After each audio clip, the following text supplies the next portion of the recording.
আমি এ পর্যায়ে আমাদের শিক্ষার্থীদের পক্ষে আমি দেবযানী এবং প্রিয়াকে কিছু বলার জন্য অনুরোধ করছি। গত পরশুদিন আমাদের একটি ছোটো বোন নেহা, সে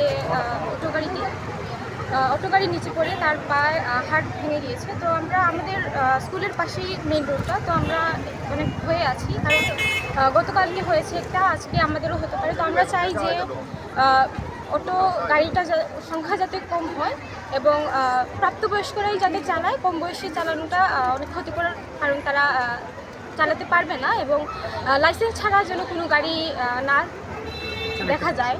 তো এটাই আমরা চাই, আমরা নিরাপদে আসতে চাই স্কুলে, নিরাপদে আবার বাড়ি। কারণটাই বলা যায় অতিরিক্ত অটো বেড়ে যাওয়া, এবং আমাদের স্কুলের একজন ষষ্ঠ শ্রেণীর আমাদের ছোট বোন, আমাদের একজন স্কুলের শিক্ষার্থী এভাবে স্কুলে আসার সময় ও অবশ্যই পড়ার জন্য স্কুলে এসেছিল, কিন্তু আসার সময় ওর পা অটো থেকে পড়ে যায় এবং অটো চালকের অসতর্কতার কারণে ওর পাটা ভেঙে যায় এবং খুব মারাত্মকভাবে ক্ষতিগ্রস্ত হয়েছে।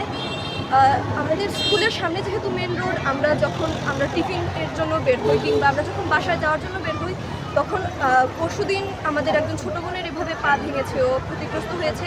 এভাবে আমরাও হতে পারি, আমাদের আমাদের যারা বড় রয়েছে তারাও হতে পারে এবং যারা পথচারী আছেন তাদেরও হতে পারে। তো এইরকম অতিরিক্ত যানবাহন যাতে রাস্তায় না চলে, আমরা যাতে সুস্থভাবে হাঁটাচলা করতে পারি, আমরা যাতে সুস্থভাবে বাড়িতে যেতে পারি। এবং যে অটো ড্রাইভারে অ্যাক্সিডেন্ট হচ্ছে ওরে খুঁজিয়া একটু বাইরে হয়ে একটু সাধারণ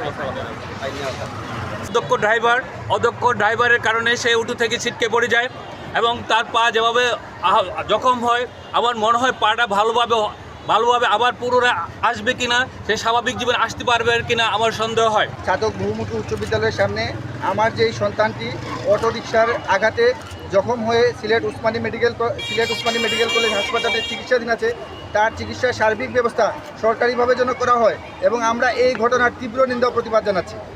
কিছুদিন পূর্বে সাইফুর রহমান শাহেদ, এর আগে একজন ডাক্তার অপু, তারাও এই অটোরিকশার আঘাতে তাদের জীবন চলে গেছে।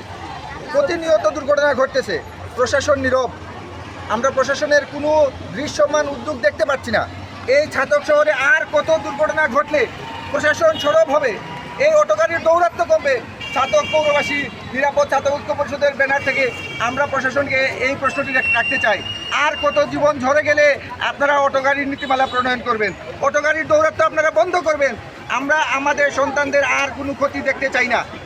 একটি মেয়ে অসুস্থ হলো, কিন্তু প্রশাসনের পক্ষ থেকে, সরকারের পক্ষ থেকে তার চিকিৎসার জন্য কী ব্যবস্থা নেওয়া হয়েছে আমরা জানতে চাই। আমরা এই মানববন্ধন থেকে আমরা সরকারকে মেসেজ দিতে চাই, আপনারা অটো গাড়ির নীতিমালা প্রণয়ন করুন। ছোটো ছোটো বাচ্চারা, যাদের কোনো দক্ষতা নেই, যাদের লাইসেন্স নেই, গাড়ির কোনো ফিটনেস নেই, তারা কিভাবে অটো গাড়ি চালায়? এই দেশে কি সরকার নাই? এই দেশে কি আইন নাই? এই দেশে কি প্রশাসন নাই? আর কত জীবন ঝরে গেলে আপনাদের কান খুলবে? আর কত জীবন ঝরে গেলে আপনারা সজাগ হবেন? তাই আমরা নিরাপদ ছাতক পৌরসভা ঐক্য পরিষদের পক্ষ থেকে এই ঘটনার তীব্র নিন্দা জানাচ্ছি।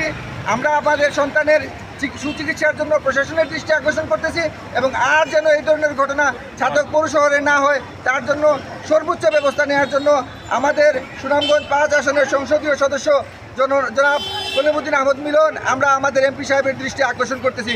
উনি এই বিষয়ে আন্তরিক আছেন, আমরা জানি উনি চেষ্টা করলে অবশ্যই আমরা একটা নিরাপদ ছাতক পৌর শহর